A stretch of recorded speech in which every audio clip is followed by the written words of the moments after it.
Welcome to Lacrosse Classified on the Lax All-Stars Podcast Network. Your home for the latest news from the National Lacrosse League and indoor lacrosse. Now, let's talk some lacrosse with your hosts, Jake Elliott and Evan Schemenauer. What's going on, lacrosse fans? Happy Tuesday. And you know what Tuesday means? It's time for another episode of Lacrosse Classified. Lax Class is officially in session. Episode 69 coming at you here on the Lacrosse All-Stars Podcast Network. Thanks for joining us once again. My name is Jake Elliott. I am in Port Coquitlam, British Columbia on a very rainy Monday evening. My podcast partner is now officially on some sort of road. I'm not sure he's on the highway quite yet, but he's in Saskatoon, making his way to Edmonton, I believe. Evan Schemenauer, welcome back. Episode 69 of Lax Class, and we got ourselves a good one here today, as we will talk to Wes Berg of the San Diego Seals, and we will talk to Joe Nardella of the New England Black Wolves. Two good conversations to come, and of course we'll have who you had, we will have under review, quick sticks, and who you got all on the program coming up. Welcome back to the podcast, Evan. How are you? Drive safely, please. Well, I'm in the passenger seat, so I'm okay. Ride safely then, please. Yeah, so no off to Edmonton. This is the unfortunate thing. You got to get your Nexus approval in Saskatchewan. You have to go to Edmonton or Calgary or Winnipeg to get it. So you got a little bit of a drive to do. Yeah, well, I have my Nexus, so I don't have to worry about that. And actually, the Saskatoon airport just got a Nexus line, I want to say, couple of months ago. So good thing you're going to get that. It pays itself off in no time. It's a really good thing to have if you can get it. Wes Berg, Joe Nardella coming up, but let's get into who we had right off the top here, Evan. No time for chit chat because we had 8 games going in week 14 of the National Lacrosse League, a massive slate week 14, and it was a lot of fun. We both went 5-3, Evan, so we remain tied in the standings. We'll get you the winner coming up here as well, but we got to let you know that who we had is brought to you by Stampede Tack, and it was just country night there at the Warriors game. Our buddy Paul Horn tweeting a picture, our buddy Stu Jobs tweeting a picture of their cowboy hats that they won on Who You Got at the Warriors game, showing off their lids, having a great time there. Wasn't so great for the Warriors, which we will discuss here momentarily, but whether you're in Warrior Country, Rush Nation, over there in the Nest in Thunderbird territory, Stampede Tack and Western Wear has boots for you. They have the hats, we know that, but they also got the boots, Evan, for the winter weather. Keep your feet dry and warm from Stampede Tack. Shop online, stampede.ca, or check them out in Cloverdale. Evan, where do we begin? I guess we begin on Friday night. Well, maybe we begin with telling Tyson Geik he's got to get his butt down to Stampede Tack, because I don't know what it was he was wearing there, but it looked like something out of like Fear and Loathing in Las Vegas or something like. Anyways, let's move along here. We have a massive docket to discuss here, Evan. New England starting off the week against the New York Riptide. And we're both taking the Black Wolves in this one. We both get it right. 12-8, Black Wolves over the Riptide. We both start the week 1-0 on a Friday night. And a game that wasn't actually as lopsided as it sounds, because New York had a 5-2 lead in this. And I think everybody was scratching their heads. And, like the big game's tomorrow night, and here we go. And with Goa Abrams in the net. But, he actually did reasonably well. Unfortunately, New York, when they were up 5-2, let in the next 6, and that took the wheels off it. But the one difference really with New England was when they started to get things going, New York was going to double Callum Crawford all night. It finally got to the point where they could go to Joey Rez, and they could go to Riley O'Connor and get the ball through other sticks to get it in the back of the net, and it started to work. Yeah, 6 points for O'Connor, 5 for Q. Reza Terrett's chipping in with 6 as well, and led by Crawford with 8. So that's the recipe there. A shout-out to Steph LeBlanc, who went down, got his 800th point in the National Lacrosse League, went down with an injury. And can we now start to bring one Douglas J. Jameson into the conversation here, Evan, for goaltender of the year? He's topped the table as far as the numbers go and had another good weekend for the Black Wolves to Doug Jameson. He's top 3 consideration. I don't know if I'd go to number 1 yet, but he's definitely top 3. I brought him into the conversation. You need to start listening, Evan. I said bring him into the conversation to start talking about goaltender. He's been real impressive for the Black Wolves as they get it done in New York, 12-8, the final there. New York has to get right back in the saddle here, Evan, as they make the trip to Rochester, New York. They go from Long Island to Rochester, and this game was looking like it was over, like Rochester was going to cruise to victory, and then all of a sudden New York wakes up and storms back. This thing ends in a 1-goal lead. They outscore Rochester 6-1 in the fourth quarter, but they end up losing by just a single goal, 13-12. Now let me state my piece on this first. The one thing the NLL really has to do so we can stop watching this game the way that a number of people did, which was get a draft lottery in place, please, so that we don't have to worry about, how's this game going to play out. But, good on it that it was, both teams went at it. The 13-12. Holden Katoni had to pick up this pace because there was no Sean Evans there. He had 4 goals. Dan Lomas, who we had on the program about a month ago, with an 8-point night. Huge night for friend of the program, Dan Lomas. Shout out to regular contributor on a National Lacrosse League team, Dan Lomas.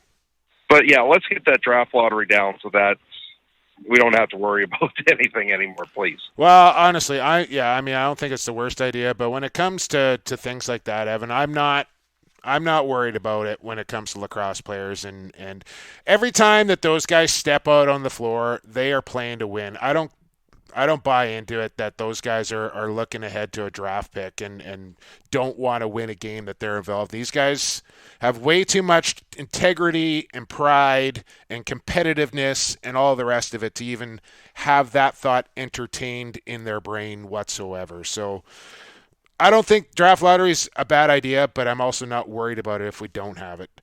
Halifax at Buffalo, and it was Tucker Out Lymphoma Night. Beautiful jerseys on both teams, the Bandits and the Thunderbirds doing it right. They're in Bandit land, and Evan, you picked Halifax in this game. I cannot believe you picked Halifax in this game on Tucker Out Lymphoma Night. There was never any doubt that the Bandits were going to win this game. 13-9, your final in front of a huge crowd there at Key Bank. Bandits looking good at home. They win by 4. Now, the one thing is they had, of course, this trade midweek with Rochester, and that starts to bring out the question, how long is Dane Smith gone for? Because if they're pulling the trigger to get some offense, that leads you to think that it might be longer than we think. But they still got the production done. Let's be honest here, Halifax, slow out of the gate. They were down 6-0, 7-1 awfully fast, and they just never could come back. And that's the thing with Warren Hill. Yes, he's developing into a great goaltender, but he's still developing. And Frank Dubinsky, good on him for stepping up in relief and putting on a decent performance. I think you said Frank Dubinsky. That's his dad. Pete Oh, Dubinsky my God. is the goaltender. Pete Dubinsky, what am I doing? Well, at least you got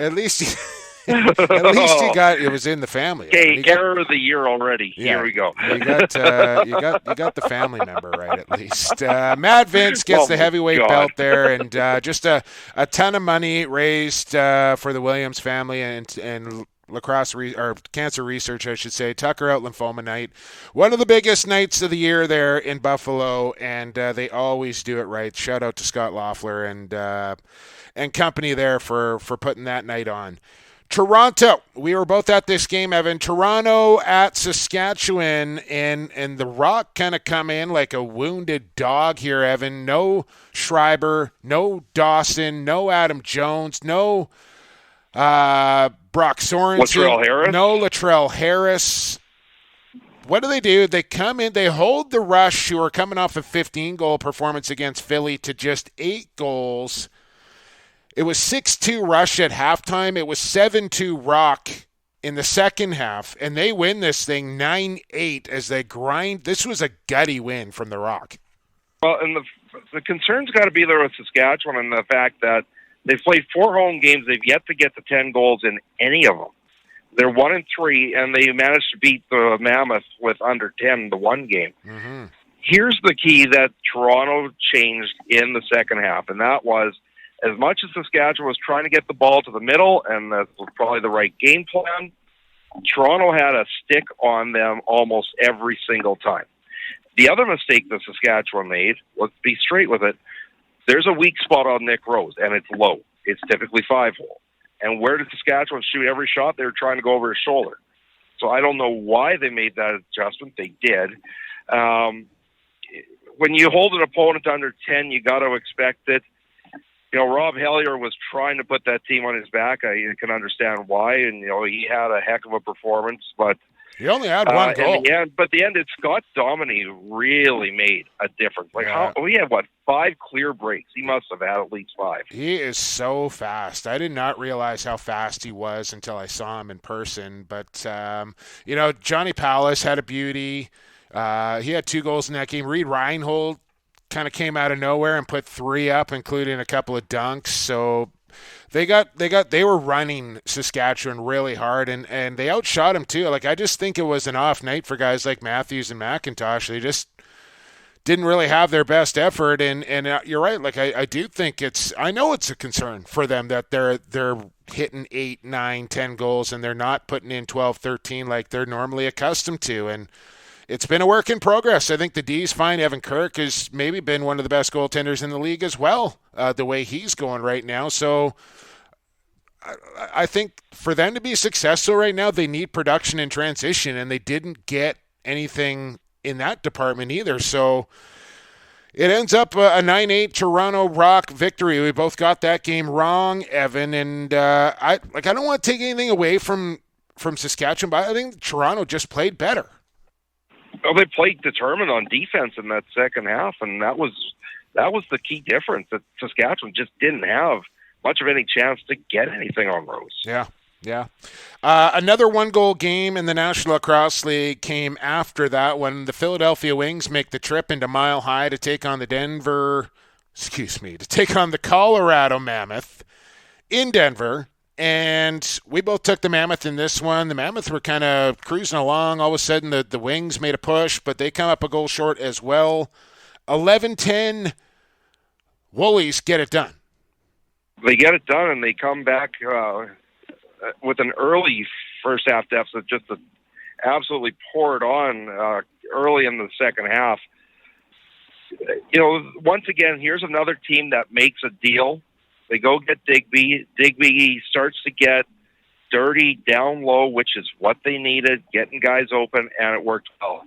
So good on Colorado. The key for Colorado, if they can score more than 10, they're probably going to win. Yeah, 3 for 5 on the power play. They were tied at 4 at halftime. They storm out. They go 5-1 in the third quarter and then kind of hung on in the fourth, but they get that much-needed win over a good Philadelphia Wings team. So that was a quality win there for Pat Coyle and company, and we both picked them to get it done on their home floor. It's exactly what happened. 3 more games to go in Week 14 action, and this might have been the game of the week here, Evan. It involves something that we just discussed on Lacrosse Classified. Was it last week or the week before? About the virtual goal line. 2 weeks ago, yeah. So a lot of Roughneck fans upset here, not only with that, but what they felt was a missed call on Curtis Dixon at the end of that game as well. But San Diego squeaking one out over the Roughnecks. Dobie scoring 7 in a losing effort. 13-12 Seals as Austin Staats with 5 for San Diego. Yeah, I mean, I'm certain that Mr. Levin has had the debrief with the referees as to the no call at the end of the game. That was a pretty clear penalty. Would have got the Roughnecks the win? Maybe not. Like, I mean, they still would have to have potted one within 8 seconds and then also won in overtime. Let's go back to the one, though, with 30 seconds left. A lot of Roughneck fans upset, but also some of them giving us credit for teaching them the rule that they now understood it. So here's the situation, and for those that didn't see it, is that Calgary's got the ball down 30 seconds to go, and Tyler Pace shoots. Frankie Scigliano is off balance. He pushes the net sideways. The ball goes into the net. And when they go to the review, what's very clear is that where the posts are, the two magnets are very close to the goal line. You can tell where the net was supposed to be. And basically what happens is that the ball was about 2 or 3 inches wide of the post at the point that it would cross the virtual goal line. Now, I get the frustration that, both Dane Dobie and Curtis Dixon showed here. What are they supposed to do? They're looking at a virtual net, and, they're shooting at what they think is the net. There's nothing else they can do about it. It is what it is. It's unfortunate, but the rule was applied correctly on the review. Yeah, and I saw Big Reese Callies on the way home from Calgary as I stopped through Calgary on my way home back to Abbotsford, and I said, but tough call. He goes, well, you know what? Now that I know what the rule is, he goes, it is what it is. Like the ball got shot in the wrong spot, and there's nothing really you can do about it. And I was going to talk about this in Quick Sticks later, but just I honestly need to probably just stay away from the fan forums and the group discussions and all of the stuff on Facebook, because it takes everything in my power to not just start responding to people to give their heads a shake, about some of the things that they say towards certain people, and they're just clueless, absolutely clueless, uninformed, uneducated morons. And I'm not going to sit here and name names, but I don't know. I saw some just absurd comments on these group discussions, and I just think to myself, if you only had a clue, would you still say things like that? And listen, refereeing is one of the most difficult jobs to do, and to do it at a pro level at the speed that game is happening. And I've talked to Brian about what it takes to become a National Lacrosse League referee, and we're actually going to get one on the show in short order and talk about kind of what the path is to get to that level. But these guys are so scrutinized. They're tested time and time and time again. They have to know that rule book inside and out to get assignments. And these guys are the best in the business at what they do. There's nobody out there that's better, okay? And certainly it's not the people that are making these comments. So start to give these guys a bit of a... I know, people are human, and you're going to miss stuff, and things are going to get called. It's part of sports. It's part of life. Get over yourself. Right. And here's the other thing that I bet you I had about 5 or 6 comments, the exact same thing is, well, why wasn't the play stopped? Why didn't Calgary get another possession? The rule is actually specific on this one that if there's an imminent scoring chance, which there is in this case, the play continues and the ball. So that is the correct call. I know they're trying to pluck certain rules that would help trying to justify their call, and they're not. They're just grasping at straws.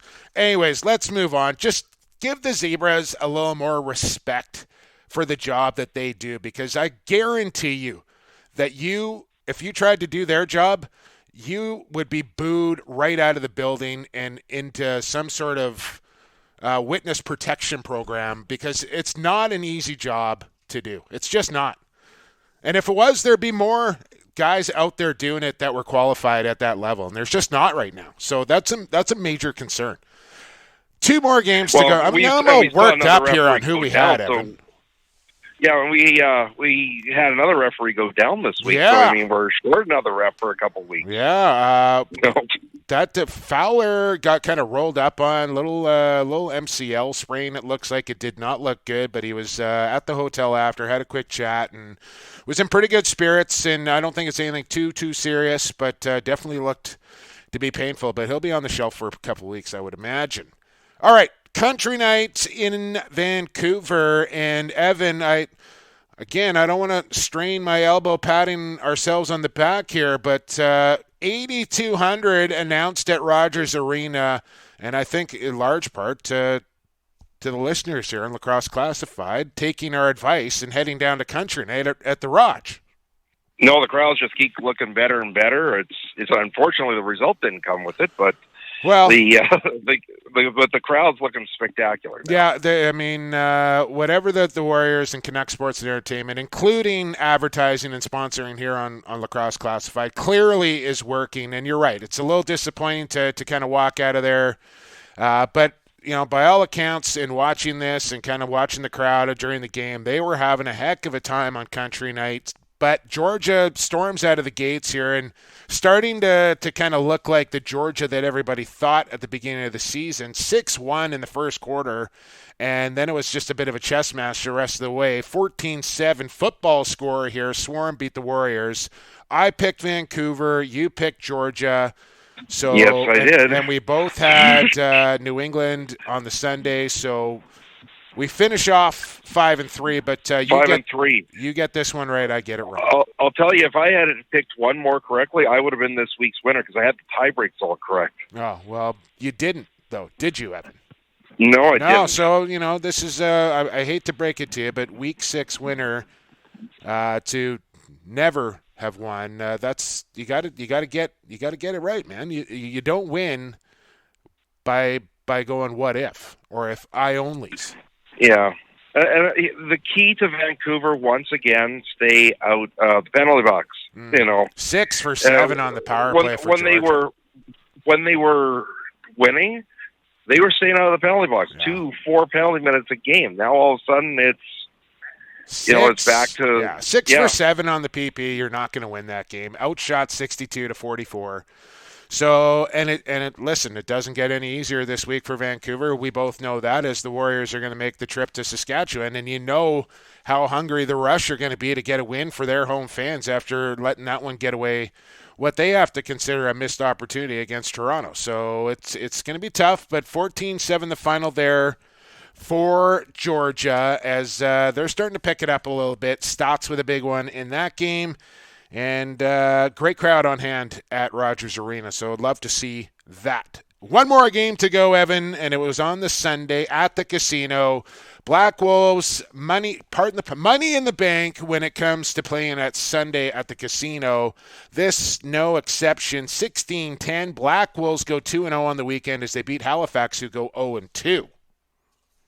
And oddly enough, our listeners did not take our advice on this game. I think it was, 70% of people had taken Halifax to win.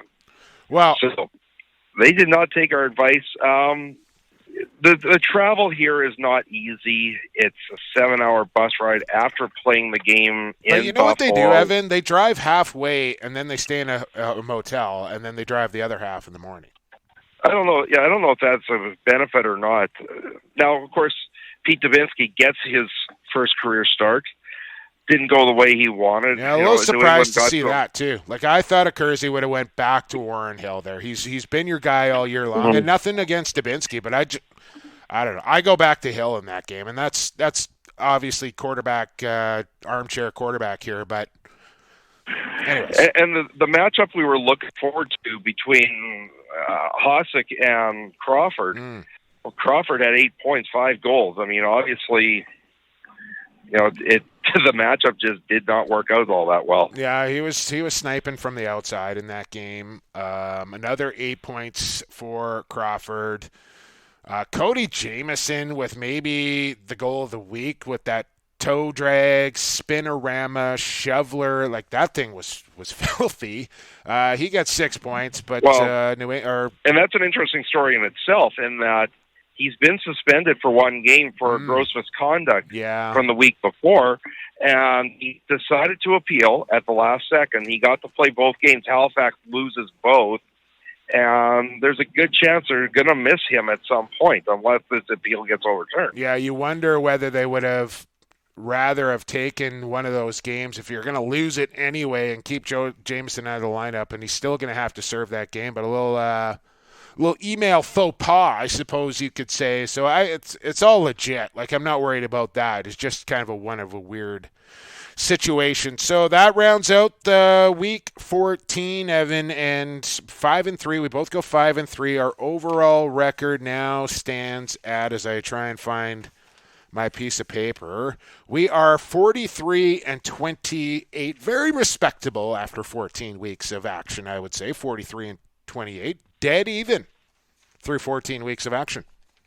And I get the host again, which gives me the advantage of finally getting past a year. I don't know. But we didn't announce this week. No, we have not announced our winner. Speaking of who you got, I don't know why I have to continue to do this, but I'm still running into people who I know are dedicated listeners of the podcast and have yet to sign up and play Who You Got. Remember, you got to go through a little bit of work to do it for the first time. But once you are signed up, you will get the email every single week with the link to the latest bracket.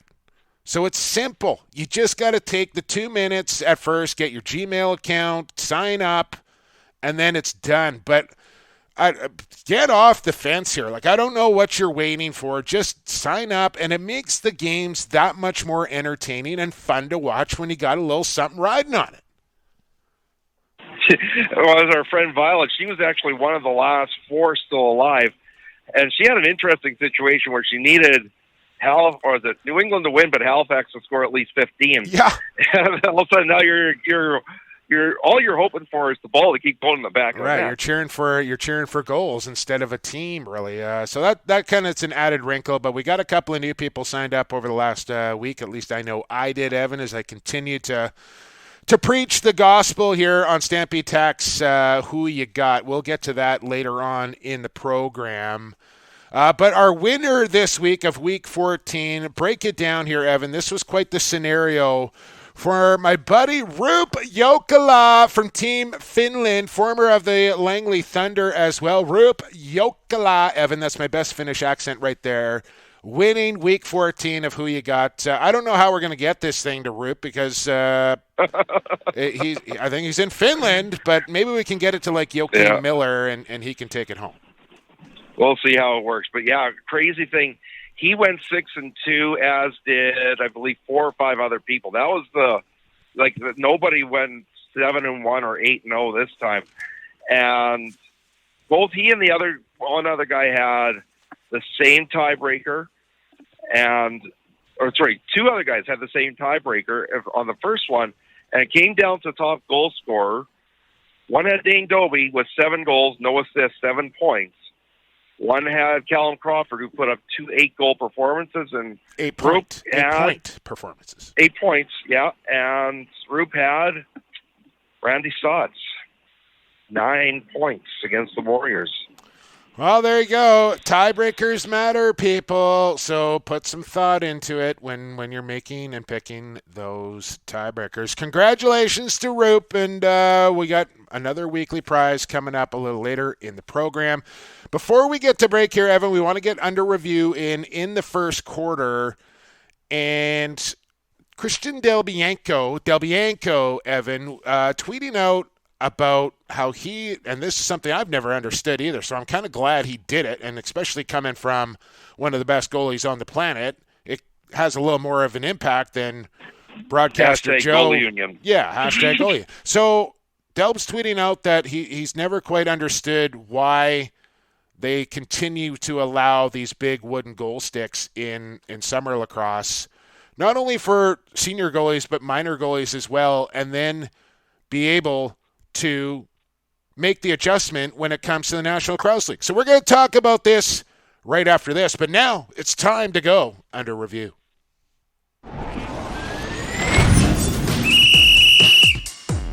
It's time for Under Review, presented by G. Wilson Construction.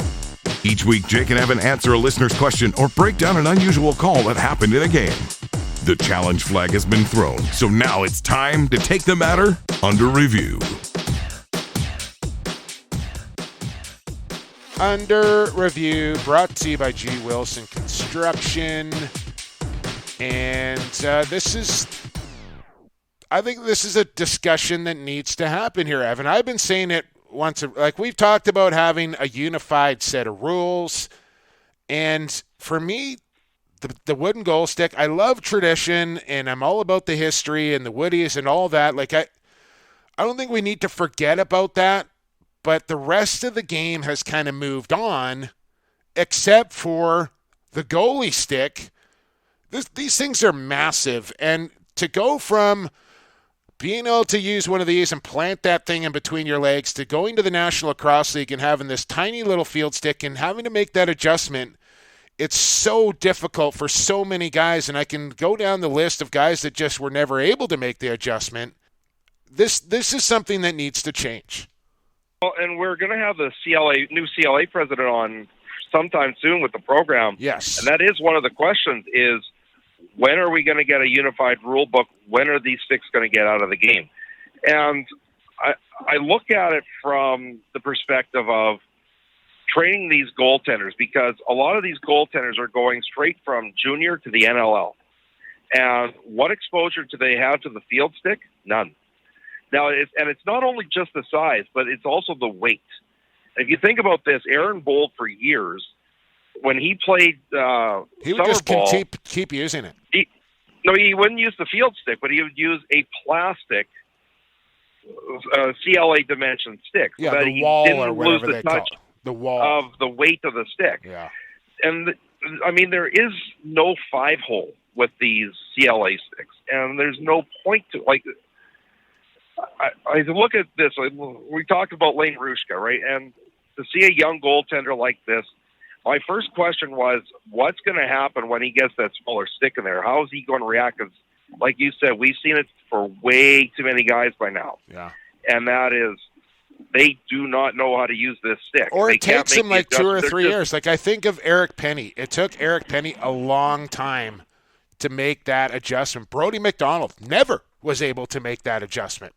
That's the difference of a guy that was, Frankie Chiliano, I think, really struggles with the field stick between his legs at times. So, if he had that for the last 10 years, sure, is it such a struggle? Exactly, because he would be used to that. There'd be no switching back and forth. When you're drafting the guy. Yeah, absolutely. You know what you're getting, right? Like I didn't know. And that's the thing. Cam Dunkerley, like how was he going to react? And he's been way better than I thought he would. But here's this tiny little goaltender, and I'm thinking, oh man, you take the woody out of his hands, but he's been okay. But that not everybody. And then you add to it like those wooden goal sticks, Evan, they're like $400. So now you're asking parents to buy a wooden stick, have a field stick, all these different, and then you got the net problem too about. NLL nets bigger than summer ball net. And then when you get to minor lacrosse, the nets are even smaller. So I don't know. Like I just think the goalie position has kind of been left behind as far as the rules are concerned and how the game has advanced. And nobody's paying attention to the goalies, Evan. Well, and here's the thing, is that when you look at the top NLL goaltenders, and I think the exception here might be Nick Rose, is that the NLL goaltenders are mobile, flexible. They have to get into different positions because they don't have the 5-hole covered. They got 3 extra inches to cover. You can't be just big and blocking the net and covering your angles like you do in summer ball or CLA. No. That's why we need this unified rule book so that guys are used to this. Nick Rose is the exception to the rule. But there's been way too many big goaltenders that just have not made it in the NLL. Yeah, they can't make the adjustment. Then you gotta work on your angles and your reaction and all the rest of it. And listen, like as long as you allow these guys to use a wooden goal stick, they're gonna use it because it's a massive advantage. Like I would use it too if I was a goalie, even if it was more difficult to switch back and forth. You ride it out for the season and then you make that adjustment. Anyways, I would like to see again, and it all starts with having a unified set of rules and include the goalie sticks and the equipment. When we make this switch, everything gets transferred over to National Lacrosse League rules, and we go on. I don't know why this is so difficult for people to wrap their head around. I really don't. Yeah, I mean, if it's Pee-wee or if it's novice, yeah, we're not gonna have a 4x9 net Sure. for those ages. Okay, we're not animals. But junior A, senior A should be playing NLL rules, because let's be honest, if you're playing the same rules, you're going to have more guys wanting to play to get used to playing in the NLL. Absolutely. That's what they're doing down with USA Boxla and on all those leagues down there. They're using NLL rules. The referees are refereeing with NLL. That's the part of the other problem, is that referees can't make the jump to the National Lacrosse League because they get no formal training with using National Lacrosse League rules, and when it comes time, they don't know, and then they make the wrong call. So a lot of things need to change, and it's going to take a bunch of people high up to make it happen. But I hope it does. It's high time. That was a massive opening quarter there, Evan. We got to get to break, and when we return, Pure Vital Labs athlete, member of the San Diego Seals, and a kid from my hometown of Coquitlam, British Columbia, Wesley Berg, is back on the program. You got it right here on episode 69 of Lacrosse Classified on the Lax All-Stars Podcast Network.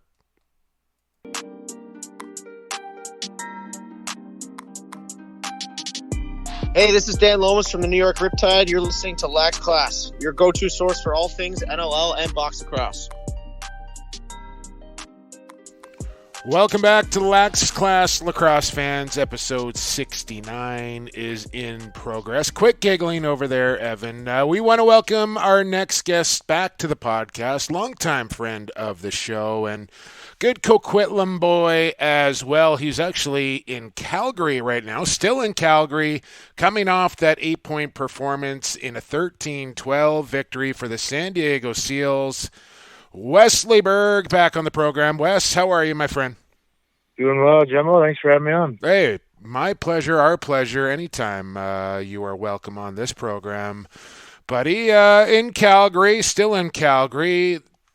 Big victory for San Diego over the weekend. You were very instrumental in that game. Some controversy at the end of it as well. Talk me through Saturday night at the Saddle Dome. That had to be a lot of fun, especially coming against your former club.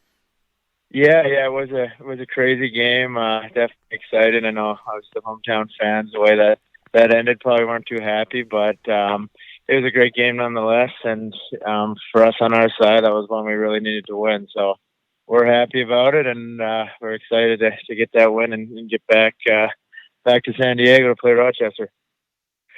And it seems like this team has been playing desperate lacrosse for the last little while. A couple of key wins to get you back in the playoff race. Is that what the key maybe was to the slump that was happening earlier in the season, that hunger there to win has finally arrived? Yeah, definitely. I mean, you look at pretty much the last 5 games where a lot of those games, if you drop two in a row or something like that, we would have been mathematically out. We kind of got set ourselves a little bit back with some losses at the beginning of the year, but we're hitting our stride at the right time here, and our offense is really starting to click and get that chemistry going. And we got a great tandem in net, and our defense is playing awesome. So it's good to have things going well. I mean, it's tough, but we kind of put ourselves back into the race here, and it's a good time. Yeah, I would say, Wes, that probably coinciding with this kind of turnaround that you guys have had over the last few games has probably coincided with 83 returning to the lineup and giving you guys that balance on both sides of the floor. And while we're at it, you can comment on Austin Staats and what he's meant to the return, but I don't think we've talked to a Seal since Las Vegas went down as well. That's when Austin made his return, so maybe tie it into that. But what a time down there in Sin City, and tell me what it means to get Audie back. Oh, I mean, he is a generational talent. He's a player you don't see very often with that kind of just pure scoring ability. He can do it in any way. He can beat you from the outside or get to the middle off ball with the ball. He can basically do anything, and he's got great vision. So to have him back. He brings just a different kind of energy. You know, he loves the game so much, and he's just he brings just a different dynamic that you really can't replicate with many players. So it's awesome to have him back, and he's really found his groove. I know being off that long and coming off of a tough injury like he did, it's tough to come back and be yourself, you know, right off the first game. And he's played really well, but I think from what you saw on Saturday, he's really gotten comfortable again and gotten back to what he's used to playing like. And he's a lot of fun to play with. And just to add to that, Wes, like I down in Vegas, and he makes his return, and I'm kind of looking at his body language and the body language of the team, and you tell me, there's just a different kind of attitude and swag with the Seals when Austin's there. And we want to talk to you, but I do want to talk about Austin because, like you said, he's a generational talent, and now he's added that balance on the floor. But just the whole vibe around that team kind of changed when he returned. Oh, definitely. I mean, just again, like I talked about with his energy and his passion for the game, he really lifts guys up. He brings that fire every game. You know, he's pretty vocal too, and in warm-ups, and he gets you excited to play. You love playing with him, and you know, just his actions on the floor. He takes the ball to the net and he plays every shift. You know, pretty cliche, but he does play like it's, you know, his last shift, or he might not get back out there again. So he really brings that kind of mantra to it, and that swagger that we've kind of, you know, we've been missing a little bit at the beginning of the year, where we had some good games, but it just seemed like we couldn't pull out a win. And I think a lot of guys have rallied around that, and you know, we just brings that balance back to our team, where we got a lot more confidence, and you can see it that we're starting to be a team that's a force to be reckoned with. And again, that's a big part of having 83. Like I see down in San Diego, and granted the crowds aren't there and what you would like it to be, but I know Steve Gavitt and Josh Gross and even the owner Joe Tsai are working so hard to make things happen down there. And I saw the big fan fest after the game last weekend, and you were a part of that, kind of engaging with the fans. You're living down in San Diego now. Tell me how things are going with the Seals and the grassroots program that you guys are trying to implement down there in Southern California. Yeah, you know, it's been awesome in terms of being a part of growing the game down there and trying to grow the Seals brand. And you know, there has been some struggles. Obviously, we're still working on getting some fans, and where the arena is, and kind of the demographics of most of the lacrosse players and fans are in the North County, and our arena being, you know, not owning the arena and it being in Point Lomas it's a bit of a struggle right now, but it's been a ton of fun being able to go to some of these schools in these areas that have never seen lacrosse and try to get young kids playing it and try to bring some fans in. So it's pretty cool to be part of the growth of a program like this. And you know, it's just so many great people to work with. It's such an awesome organization, working with Steve and Cam Holding there, and obviously working for Joe Tsai is something special. So, you know, there's been some ups and downs with, you know, Dylan Herrick in our office passing away tragically. It was a huge hit to us and the community. That was pretty early that happened when I started working there. So there's been a lot of things that have kind of that have happened, and a lot of bad luck on certain sides. But again, it's their second year, and there's a lot of improvement to be made on things, and there's a lot of great things going on looking forward. So it's really special to be a part of it, and you know, you can't complain about living down in San Diego, or you're coaching kids in the middle of January at 10 or 11 in the morning, and you're in a t-shirt and shorts, and you can go, you know, enjoy the beach after, or golf on the weekends and stuff like that. So it is pretty awesome to be down there, and you know, it's something I really enjoy doing. Sorry, Wes. I saw, actually, speaking of golf, tell me about this now. I saw you and Steve. I don't know I can't remember who you were with, but Torrey Pines, like a storied golf course down there in California. That had to be a lot of fun. Oh, a ton of fun. Yeah, Jeff Snyder was down there as well. He came to watch his brother play, which was another, just brutal string of luck with him hurting his knee in the, first, I think, 5 minutes of the game. So it's tough. Bobby's such an awesome guy and such a competitor. You hate seeing an injury like that. It's part of the game, but it sucks seeing a friend go down like that. But we had a good time. Torrey Pines is pretty cool. If you live down there, you can actually play it for between $30 and $40, whereas most people it's about well over 200. So Wow. We're pretty spoiled in that aspect. Yeah. Wow. You got to be a part of the first PLL season. I know we had a lot of fun watching it, all the neat little perspectives we got. Tell us about your PLL rookie experience. Yeah, it was pretty interesting. I mean, it's definitely a bit different than the NLL, where it's a lot of self promotion and a lot of kind of in your face stuff with social media, which I think a lot of guys coming from a more Canadian background, a little more, for lack of a better word, maybe a little more modest approach to the game, and that it was interesting, but it was a lot of fun. And playing on two teams, you meet a lot of people that I'd known or I'd played against that are awesome players and teammates, and that I'd never got a chance to play with before. So it was pretty interesting coming in the first year with the Chrome. Actually, our coach, who ended up getting moved in a different position or whatever, but it was a little That's bit a nice way to interesting. put He it. actually, I don't. They're putting it kind of nicely, but I think he thought Jordan McIntosh and I were the same person for a long time, which was kind of funny. But not a bad guy to be mixed up with. He's so he's mixing us Canadians up, but it was pretty funny. So I mean, it was kind of weird. I didn't really even play much the first two games, and then I guess there's a couple of teams trying to trade for me in the beginning, and eventually the trade went through, so I ended up playing on the Redwoods, and we had a heck of an exciting championship. It was a bummer to fall just a goal short, but I know that being on national television was great for the game, and it was really exciting. So it was a pretty successful first year, and I know it's growing a ton and expanding a bit, and hopefully hit some markets, Seattle or Vancouver closer to home, which would be awesome. Fingers crossed, man. Spread it out all over the place. Yeah. I mean, you would know better than us, but hopefully that goes down. Last one here for you, Wesley Berg. Appreciate your time here on Lax Class. I gotta ask, man. I'm an Adanac. You're an Adanac. You're also a busy guy. What's happening come summertime? Some returnees to the purple and gold. A new head coach there as well. Is that going to entice Wesley Berg to suit up for the A's? Yeah, I love being back home in Coquitlam with the PLL.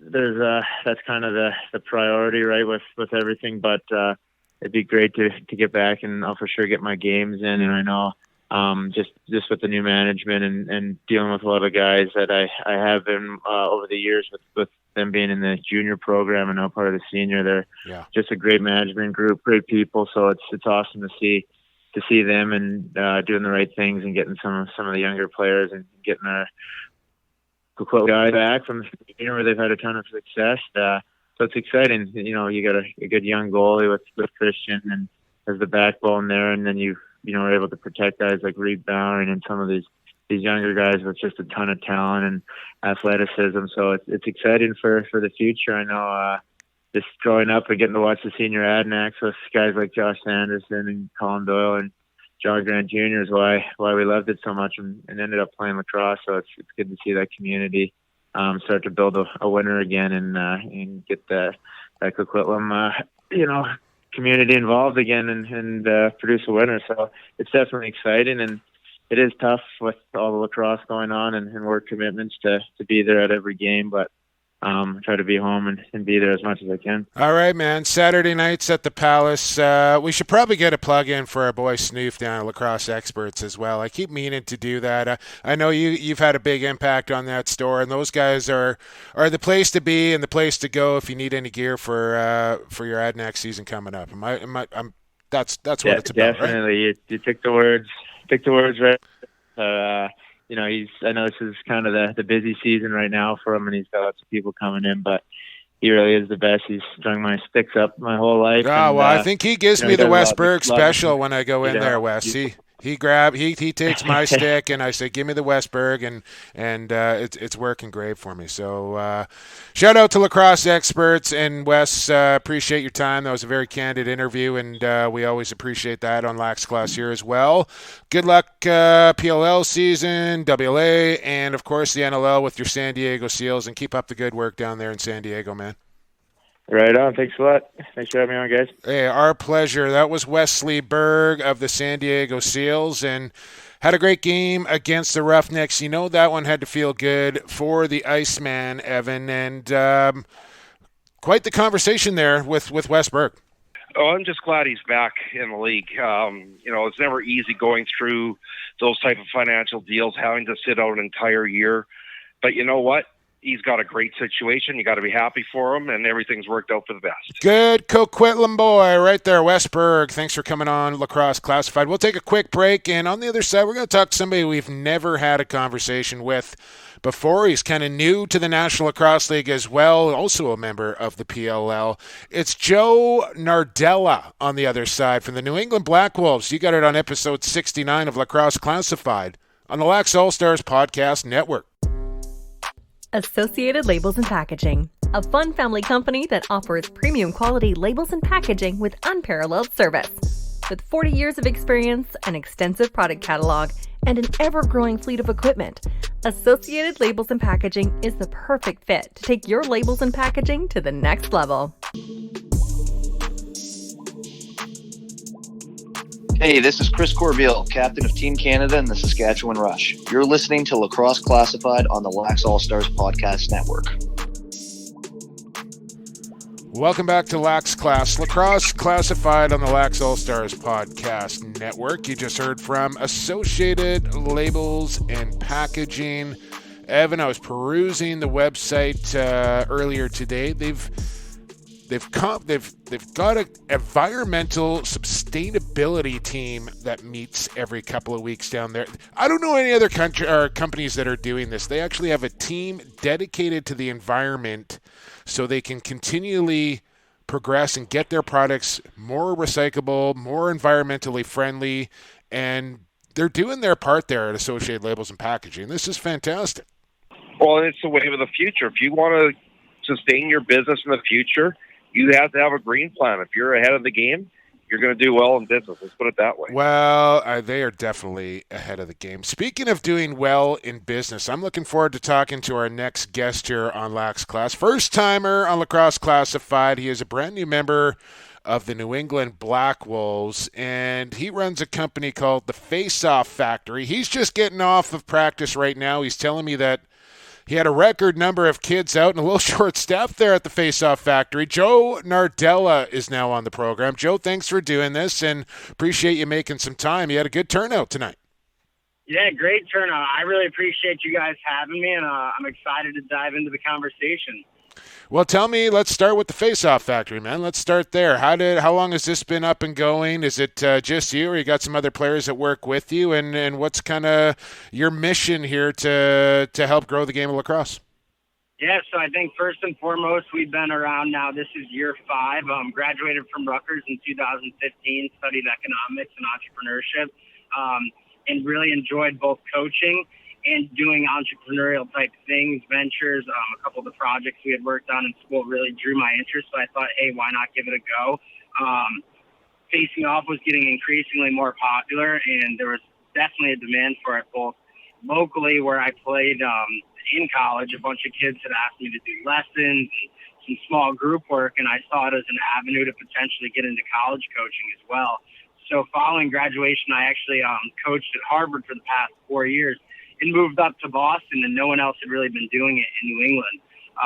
So our goal then and now is really to just provide the highest level instruction while keeping still that personal relationship with all your kids and help grow the game one kid at a time. And we've done a pretty good job building it out throughout New England. And now I have a staff of about 10, which includes 6 other pros, mostly field guys, actually. Nobody else is currently playing in the NLL, but we got 2 PLL coaches and 5 MLL coaches.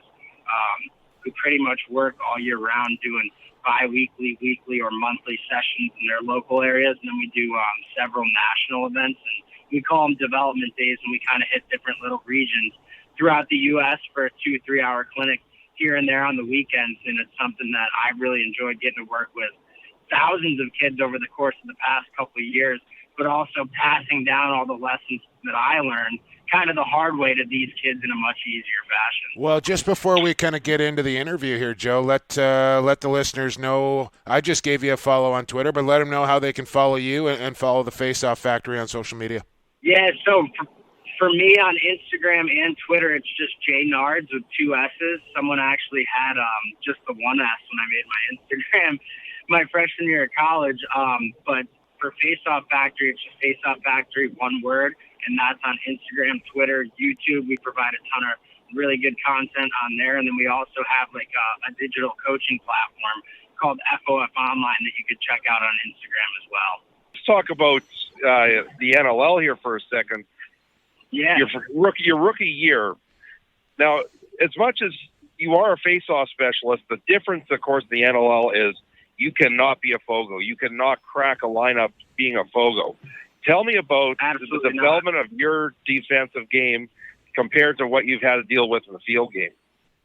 So I actually jokingly said to one of my buddies a couple weeks ago when he was asking how the adjustments been, how much I've been liking it, et cetera. I was like, I honestly love it. My role is completely different in field. I'm responsible to take the draws and then maybe add some value in the transition game offensively. And then in indoor, it's the complete opposite. I'm playing a regular shift on defense. We usually only dress 10 guys out the back door. So playing every other shift, taking every draw, and being one of those key guys on loose balls, both on the draw and in the defensive end.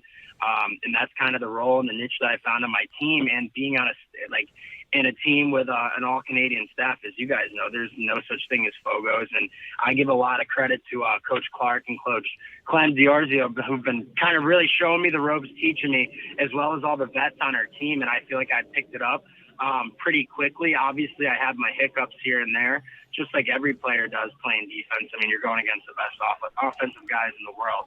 You're going to get burned a couple times here and there, but I've been able to learn from my mistakes and kind of play within the system and communicate well. And I think those are things that's really helped me strive on defense, as well as just making conditioning and staying in shape constantly a huge priority. Because to play defense, you have to be able to dictate kind of the pace of both each possession and the game. And that's something we talk about. It's hard work, man. It's dictating pace. Right? That's how it works. You got to be able to physically impose yourself on those guys playing offense, and they're all in pretty good shape too. So conditioning has been a huge part of it, and a transformation in my training from field to box. Yeah, well, I know, hearing from Coach Clark, he doesn't like the term Fogo, and he's like, Joe Nardella is a really good defender who's exceptional at faceoff. So you're not making his team just on that skill alone, but it is something that you are very good at, and you went up against somebody else that's very good at it just yesterday in Jake Withers, who's, I think, he's the best in the game at it. Tell me what that matchup was like for you. So Jake and I are actually buddies. We've hung out a couple times, gotten to know each other, played against him once in college. The first year the Big Ten was around. I think he was either a freshman or a sophomore that year. But he's always been a competitor, played him in field. We enjoy hanging out. So he's one of the guys who actually encouraged me to play box. When we were talking, he's like, I don't know why you haven't tried. And I really thought I'd give it a go. And going against him, he's somebody that, I've watched. We got the app Crossover that we can watch almost all the games, and on BR Live, myself and my teammates are watching every weekend on the road. He's somebody I've tried to watch and kind of emulate his game because I feel like our skill sets are similar. Yeah. Obviously, he's much more polished in the box game. But in terms of creating offense, being a really good defender, being great on loose balls, and just being kind of like a nightmare to play against, I feel like those are all the things that I'm kind of striving for. So he's someone I've had my eye closely on throughout the season, and going against him was pretty fun. I definitely gave a few of them away. I think statistically he definitely got the upper hand, but I think if you were to ask him, he knows the battle was pretty close. We were neck and neck, kind of trading blows all game in a pretty tight contest. So it was a lot of fun, and obviously, he's one of those guys, he's your buddy off the floor. He's the biggest kind of Yes. quick to go against on the floor, you know? Yeah. Right? And makes you respect him as a competitor. And that's why he's so good, because he has that attitude. You had an amazing start to the season, went on a big winning streak, had a slump all of a sudden. Now you're back on it. Yeah. What did it take to get out of that mid-season slump? I think it's just trusting the process and keep pushing. Like the first game we lost was overtime to Georgia, where we were up 10-7 in the fourth. I think all of us kind of got a little complacent and thought we were going to close that game out. Being up 3 was like after that 10-minute TV mark. And that game was a wake-up call, and then we get kind of smacked at home against Vancouver, who's obviously been struggling and had some ups and downs this year, and we're like, damn, we're not as good as we think we are. And then we lose another tight divisional game to Philly, and we're right back to where we started almost, 4-3. And I think New York was a good test game to get us going, because they came to play. It's a division rivalry. They wanted that win, and then we kind of just built up some steam after beating both New York and Halifax this weekend, as well as getting our win last weekend. So it's really been a nice 3-game stretch to kind of bounce back, but it's tough, you know. And every night in this league, Coach Clark says it all the time, it's an effort-based league. Whichever team kind of shows up and makes all those little plays, that's what usually ends up in the result at the end. Yeah. It's all like accumulation of all those little plays. And you can feel it when you're on the floor. Like the first kind of quarter last night against Halifax, I don't know if you guys were able to watch. Yep. The pace just felt different, and I felt like we had a really good flow, both offensively and defensively. And that's kind of what you strive for, but it only happens if you kind of create your own luck and work really hard and make those plays available. Yeah, it's interesting, Joe, that as we speak with Joe Nardella, that you actually can see that and sense that as a player, because I think that takes not everybody has that skill, I would say, to kind of see how things are going to play out, and you can definitely kind of get a feel for it early in the game. And for guys that we have on the program for the first time, and maybe we don't know a whole lot about Joe, one of the things I always kind of like to ask is, especially for an American guy, how did you find the sport of lacrosse, and more importantly, why number 91 coming from a broadcaster that's got to memorize names and numbers? Yeah, so starting off, I was actually a baseball player up until about 8 years old. I was in 3rd grade, and I played baseball, hockey, and football. And my hockey team was actually quite good for being like little mites, we call it in the U.S. And we had a season where we went like 43-1-6. And obviously, when you're winning that many games and playing with a lot of your buddies from your town, you become close. And all those guys are playing lacrosse, and they're like, you got to play it. You love it because it's similar to hockey and the sense of competition, the objective scoring, teamwork. And I picked up a stick, and I loved it ever since, playing with my best friends. Forced to play defense, actually. My first year, then worked my way up to midfield, played some goalie all the way up until about 6th grade. And then eventually kind of got into the draw into college. But, yeah, that was kind of the start of it all. And then just going back, what was your second question? Oh, why number 91? So my coach growing up, my hockey coach, his favorite number was number 19, and he actually passed away when I was in college. And when I came into the pros and got drafted, number 15, my college number was taken. So I was like, I'm going to switch it up. And in college, we didn't get the chance to have any numbers over 50. So I was like, I think I'm going for a high number. And rather than taking number 19, I just flipped it around. It's kind of a tribute to my coach, Brian Garrett, growing up, who taught me a ton about hockey, about competing, about having the right attitude to be a winner. And all those lessons kind of still stick with me today. So the number is really important to me. Now, you've had the chance to play in the Boston Box Lacrosse League with one of our friends, Ryan Conwell. Please tell me you were able to take it to Conwell and blow past him a few times. Oh, yeah. And Conwell will be the first one to tell you. He doesn't give anything up easy. He goes right after guys. Grinder. But, yeah, he's a grinder. He goes right after us. But his team actually gave us a couple good runs this year. I think we had a 1-goal game, and then they were beating us late in the second half. We played 2 halves in that league. And we actually made a nice little push and ended up beating them by 2 or 3. But I thought we were going to see them again in the finals, and they got beaten overtime of the semis, so we didn't even get to go against them again.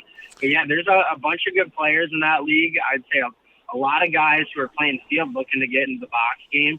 So if any GMs are out there listening and trying to pick up a few sleepers, maybe you get a couple Americans from the Boston Box League. Well, I'll tell you what, man. Speaking of leagues and speaking of players, I've caught and wind that you were going to spend a summer out here in British Columbia and play for my former club, the world-famous New Westminster Salmonbellies.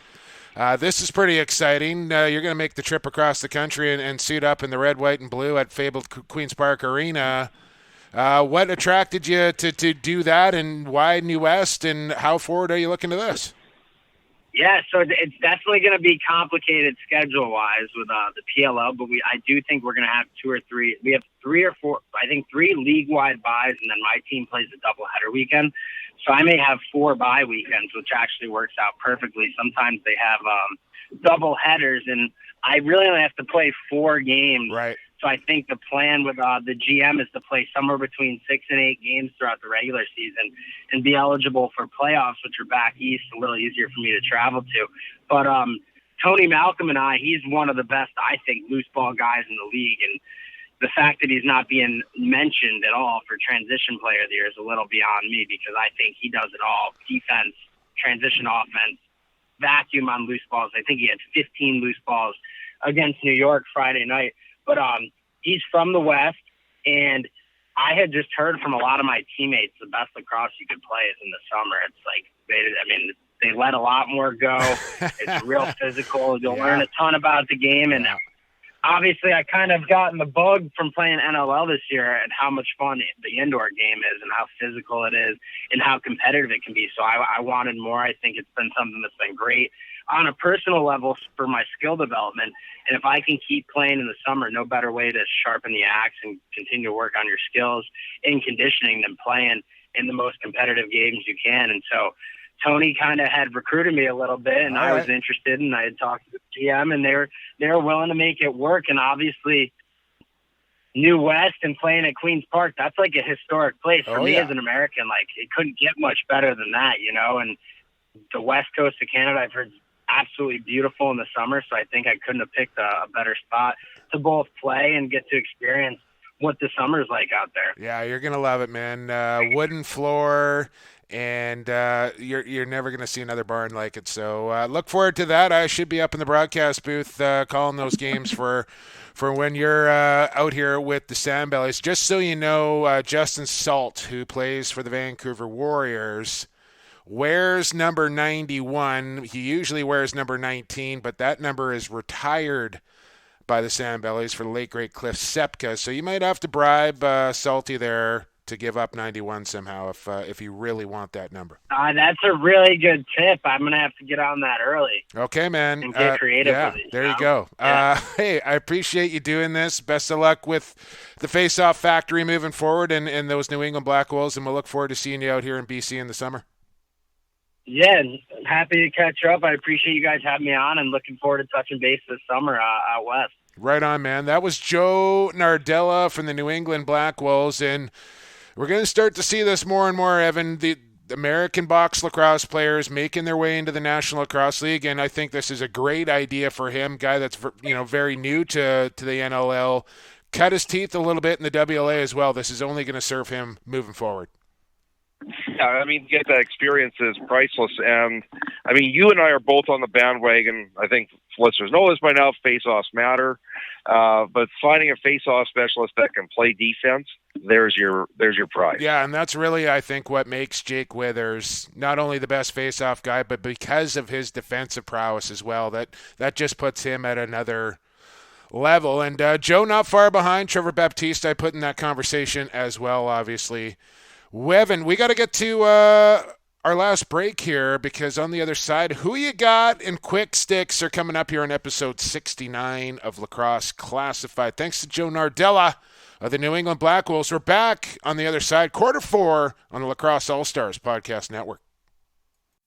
A Vancouver Warriors game at Rogers Arena sounds like this. Jones shoots and he scores!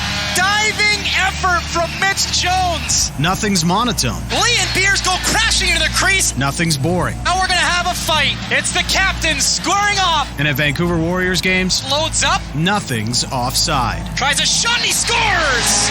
Experience it for yourself. Vancouver Warriors tickets are available now. Tickets starting from $19.95. Visit VancouverWarriors.com/tickets today.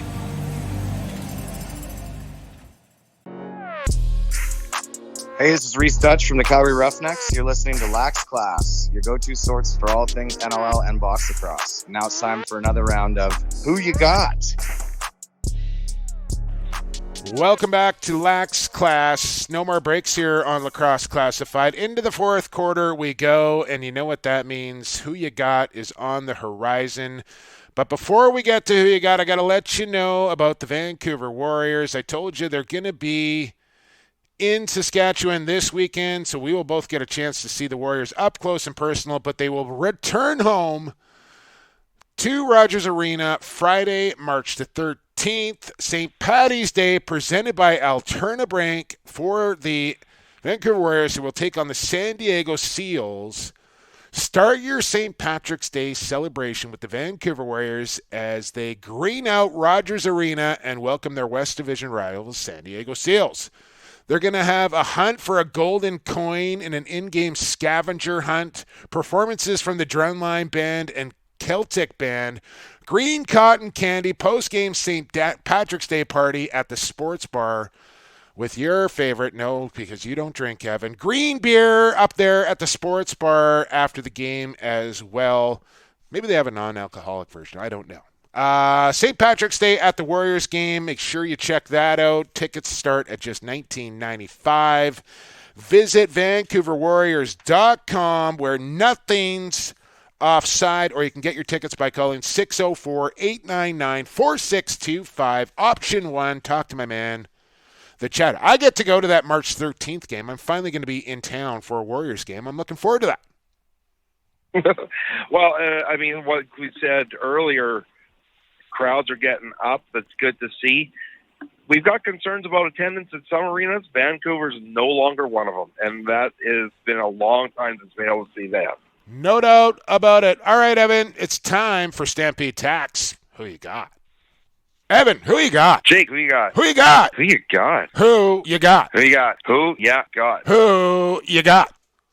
Who You Got, presented by Stampede Tack in Western Wear, out there in Cloverdale since 1967.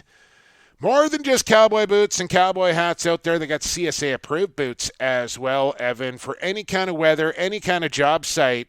Stampede.ca, and get yourself a pair of boots from Stampede Tack in Western Wear.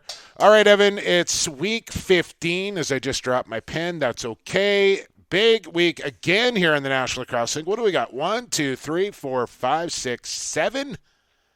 8 games. 8 more games in week 15. Let's rock and roll, buddy. Let's do this. All right. And here we go. So we're starting off with an afternoon game. Mm-hmm.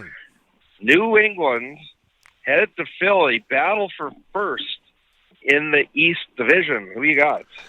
So this game is on a Saturday at 10 a.m. my time. But I'll be in Saskatoon, so that's a noon start. That's perfect because that's right when we get back from shoot-around, Evan. I'll be able to watch this game. New England at Philadelphia. I think the Wings bounce back here against the Black Wolves. Black Wolves are due for a loss. Give me the Wings. Remember the last time you said the Black Wolves were due for a loss? I don't remember that. You don't believe in that? No. You don't remember that? No. I'm going to take the Black Wolves. I just think they found their way, but this is one of the tough games this week. I was almost ready to flip a coin, but I'm going to take the Black Wolves. Okay. Let's get on to the next one here. Georgia headed to Long Island to play the Riptide. Who you got? I'm taking the Swarm. I think they found their groove here, Evan. Riptide with a good performance there, but they still are learning how to win, that team, and I don't think it comes this week against Georgia. Give me the Swarm. Yeah, this is pretty simple. It's Georgia and New York. I mean, if they get another win or two this year, they're lucky. But let's be straight here. I think that Georgia's going to want to revenge the last time they were up back in New York there. Now, I'm going to ask you this here. Now you've got your team that you get a paycheck from at the SaskTel Center up against the sponsor of the show, the Warriors, the Rush. Let's see. Are you going to support the sponsor of the show?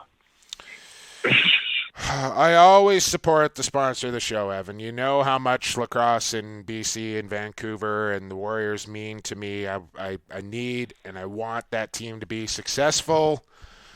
Just not this week here against the Saskatchewan Rush, who are 1-3 at home and are some kind of PO'd. And I think Saskatchewan is going to assert themselves in this game. So give me the Rush here to beat the Warriors. Are you going to take the Warriors, Evan? Who you got? The fact that Saskatchewan has lost 3 of 4 at home now is concerning, but I think the guys will get it in their heads that there's going to be a little more urgency to start to win at home, get the crowds going at the SaskTel Center. I'm taking the Rush. Yeah. I think as confident as I normally would be, but I'm still taking the Rush. I just think they've lacked a little killer instinct, to be quite frank. Like, they've gotten up in games, and then they've let teams back into games. And I think they need a little, when they get up, they need to step down on the throat and take the wind right out of you. And I think that message will be sent here this coming week. Here's another nice thing. With the timing of these games, this one will maybe miss the first 30 minutes of it. Rochester headed all the way across the continent down to San Diego. Who you got? Yeah, well, you said it right there. All the way across the continent down to San Diego. I think the Seals are playing much better lacrosse over the last couple of weeks. Give me San Diego.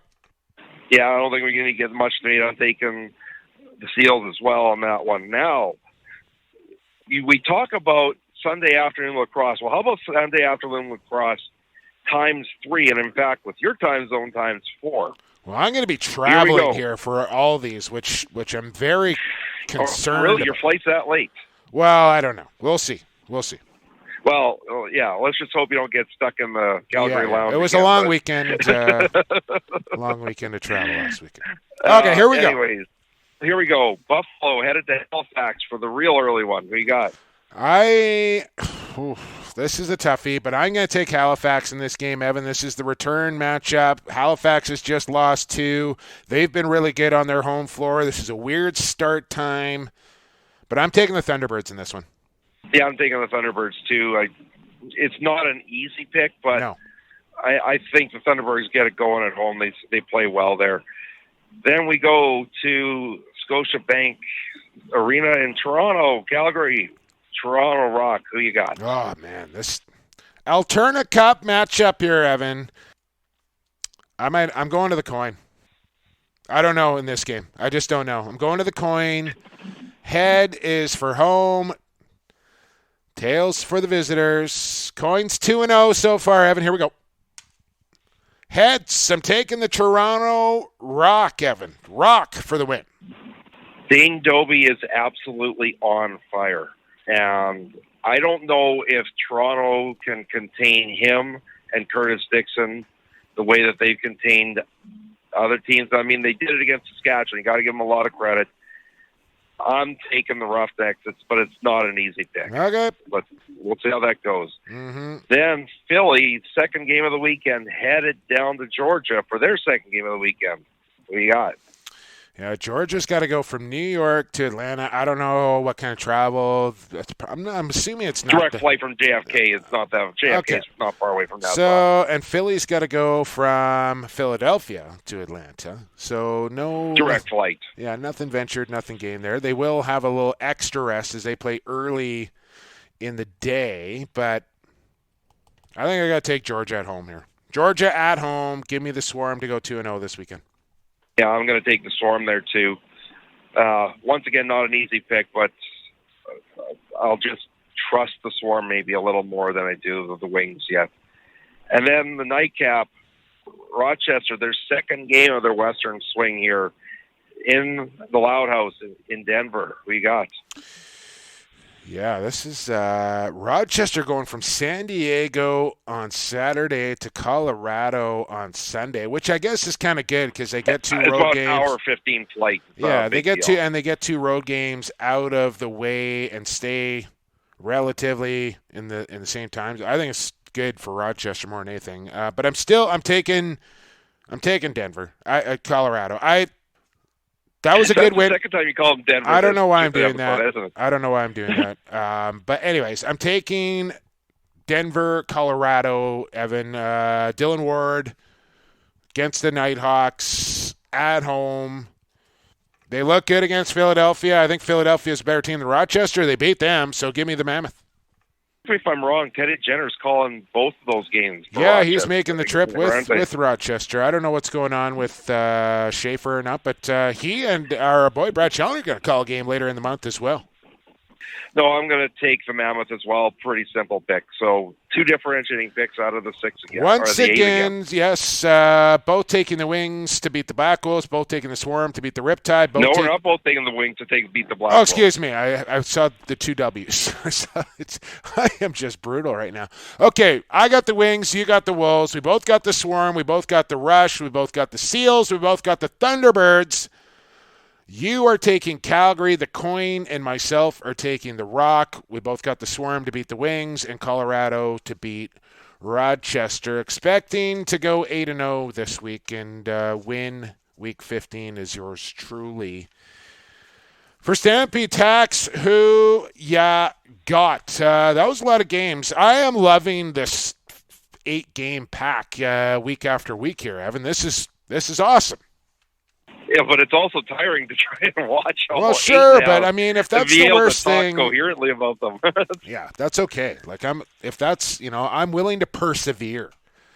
All right, that was Stampede Tax. Who you have? You know what comes next, Evan. We got to finish off the podcast with Quick Sticks. Quick Sticks is not brought to you by anybody. We could use a sponsor for Quick Sticks. If you're interested, reach out to myself or Evan, and we can talk some turkey.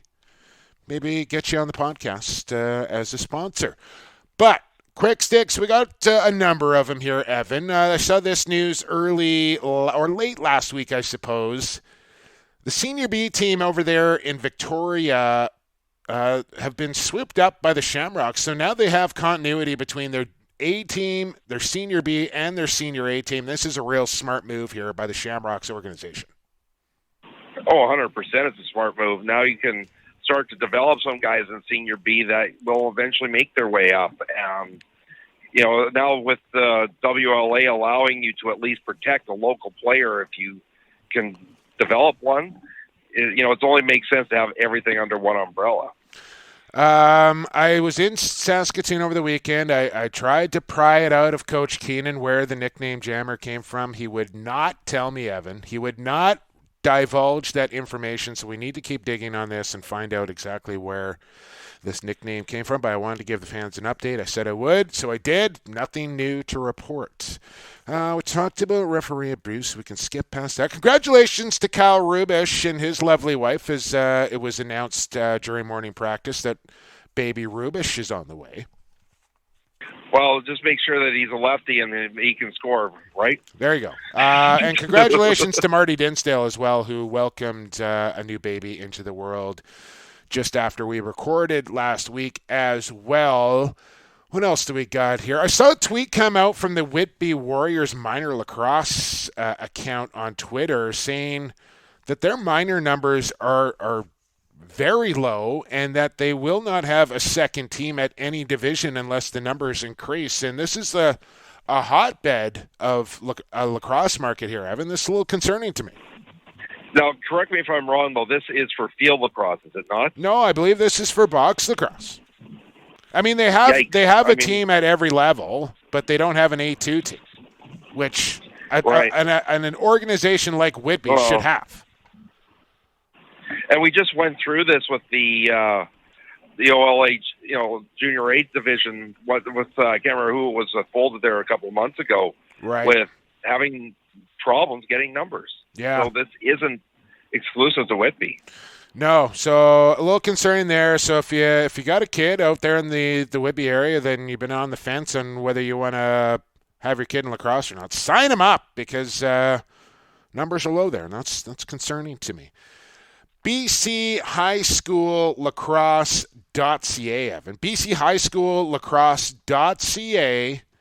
Tomorrow at 5:45 p.m. Pacific time from Ted Fridge Field at Town Center, the BC High School All-Star Game will take place. It'll be broadcast on Sports Canada TV, brought to you by yours truly. I'll be up in the tower there in between Cunnings and Ted Fridge Field to call the action for this one on Sports Canada TV. The best high schoolers in the province will be on display tomorrow, or today actually, this is going to come out on Tuesday. The game is taking place on Tuesday, 5:45 p.m., Sports Canada TV or BC High School Lacrosse.ca if you want to watch that. And I highly encourage you to do so. You're going to find some gems, especially if you're a college coach or a recruiter. Watch that game. A lot of chatter this weekend, Evan, about the IL Indoor Mid-Season Awards, and in particular, not a lot of Rush representation on those awards, Evan. And this is why I don't like mid-season awards, because the Rush had only played, 8 games. The rest of the league had played 10 or 12. And it's not a fair vote. But the thing about it is that the Rush have been so dominant for so many years, and the expectation is so high going into any season that this is where they have a difficulty winning some of these league awards, because it's often given to the player of the team that either improved the most or meant the most as an individual to their team effort, whereas the Rush is almost always a team effort to begin with. That's true. I'm not going to get worked up over it. I've just heard a lot of chatter from fans and few players, and so I thought it was worth mentioning. Again, not a fan of mid-season awards. There's just not a big enough sample size to... Speaking of a sample size here, something I got turned on to a video by my man Dave Hollows back there in the UK. He likes to dig up crazy things on YouTube, and he sent me a link to the 1978 World Field Lacrosse Games. And I thought to myself, I'm watching these guys run around in short shorts and high socks and, these crazy high wall sticks and wooden shafts, and I think to myself, these are the best lacrosse players in the world in 1978. But if you gave them today's equipment and today's training regiments and technology, how would those guys stack up to the best players in the world here in 2019? Or flip it the other way, Evan, and you took guys from, say, 2018 and plopped them down in 2002 with all that gear and not knowing what they know about nutrition and fitness and all, and how would they do? So, I just have a hard time comparing eras, because the game itself has changed so much, the equipment has changed so much, and the knowledge of what to eat and how to train has changed so much. It's almost impossible to compare eras. Well, I'll go into a story here real quickly. And I was in Peterborough, this was a year and a half ago. This is when Casey's funeral was taking place. And we were having this discussion as to, is Grant Sr. or Grant Jr. the better player? And eventually Pete's dad said something that made a lot of sense. He said, how can you possibly compare it? Different equipment, different styles of play. One played both sides. The other one didn't play both sides. Yeah. That's a big one. Defense are totally different, right? The size of the defenders is different. Nets. How can you possibly try and compare? Why can't you just appreciate both, right? And that made a lot of sense. And that's the thing, is if you put those guys from the 70s into today's game, well, how would they have to change their game now that defenders are 220, not 170? Yeah. Well, they probably wouldn't be 170 either, though, right? Humans are just bigger now. But I just wonder, if you gave John Grant Sr. A stick from today and the big nets, I guarantee you Junes would say that his dad was the better player. I know he would. But I just thought, I was just, watching that and thinking to myself, like, how would Gary Gait play in 1978 with that kind of gear or whatever? I don't know. I just kind of went down a rabbit hole, so I wanted to mention that. And the last thing I want to mention here, and I was really disappointed not to see Dan Dawson get in the lineup for the Rock because he was on the cusp of breaking a couple of big milestones of Colin Doyle and Josh Anderson for points and goals. But it's unfortunate for us because we record here on a Monday, and the milestone email from the past week comes out on the Tuesday. So we almost have to wait a full week to get the update. You know what I'm saying here? The updated milestones. So we don't really get to give you the most recent information. It's kind of a week old. But when we looked at the last week's, what was there? There's like 60 different milestones the league had sent out. And I looked at this list and I'm like, I only care about 7 of these. And most of them were career accomplishments. They were could leapfrog another guy, or the 100 and the 200 something. mark, and like we want to focus on all-time greatness, not so much guys 3-4 years into their league hitting milestones. We're talking all-time. Or there's the funny one with Sean Evans being 2 penalty minutes away from 4th all-time. Yeah. Well, just imagine. You don't expect that with a forward, no, right? and we were talking, like, just imagine what the numbers for Evie would be had he not spent all that time in the penalty box. Like, that's more opportunity for him to be on the floor, getting assists and getting goals. So it was something like he spent 6% of his total time now in the penalty box, and that 6% includes his time sitting on the bench. Yeah, like he'd probably be real close to Tavares if he had stayed out of the penalty box. Anyways, probably a discussion for another time. Speaking of time, we took a lot of yours here today. We appreciate you listening to Lacrosse Classified from start to finish. We appreciate Wesley Berg and Joe Nardella for coming on the program. And we appreciate the most our sponsors that sponsor the program in Stampede Tack, the Vancouver Warriors, Associated Labels and Packaging, and G. Wilson Construction. But I lied, Evan. The people that we value the very most are the loyal listeners here of Lacrosse Classified. We wouldn't have sponsors if we didn't have listeners. We wouldn't have listeners if we didn't have sponsors. So it's a happy marriage here on Lacrosse Classified. We appreciate you tuning in every single Tuesday via the Lacrosse All-Stars Podcast Network. Don't forget, sign up for Who You Got every single week, win prizes, and be eligible for that grand prize, Blundstone grand prize of over $300 at year's end for the overall winner. I forgot. Good to see Gary Grube out there. The Gruber out there in Saskatoon over the weekend. I wanted to get that in as well. Never had a chance to meet Gary in person, so got to get that in there. But now we got to go. Don't forget to follow us on social media as well. I keep lying, Evan. At Shemlax, at PXP for Sports. The show is at Lax Class, at Lacrosse Classified on Instagram. We got a Facebook page as well.